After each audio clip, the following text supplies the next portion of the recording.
মনের আশা পূরণের শ্রেষ্ঠ দোয়া, মনের আশা পূরণের সর্বশ্রেষ্ঠ দোয়া, যাদের দোয়া কোনোভাবেই কবুল হচ্ছে না, যাদের মনের আশা কোনোভাবেই পূরণ হচ্ছে না, তাদের জন্য অত্যন্ত কার্যকরী একটি পরীক্ষিত দোয়া, পরীক্ষিত একটি আমল। আপনি আমলটি কিভাবে করবেন?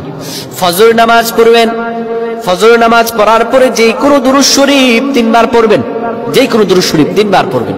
যেই কোনো দুরূদ শরীফ 3 বার পড়ে এরপরে 100 বার পড়তে হবে এই দোয়াটি। ইয়া মালিকাল মুলকি যুল জালালি ওয়াল ইকরাম, ইয়া মালিকাল মুলকি যুল জালালি ওয়াল ইকরাম, ইয়া মালিকাল মুলকি যুল জালালি ওয়াল ইকরাম। এরপরে যেই কোনো দুরূদ শরীফ 3 বার পড়বেন। এরপর আল্লাহর কাছে আপনার যা মনের আশা সব আল্লাহর কাছে বলবেন। ইনশাআল্লাহ আপনার ইনশাআল্লাহ সংসারে কোনো শান্তি নাই, আল্লাহ তাআলা শান্তি দান করবেন। আপনার সন্তানগুলো অবাধ্য, আল্লাহ তাআলা বাধ্য করে দিবেন। আপনার যত সমস্যা আছে আল্লাহর কাছে বলেন, আল্লাহ সব পূরণ করে দেবেন।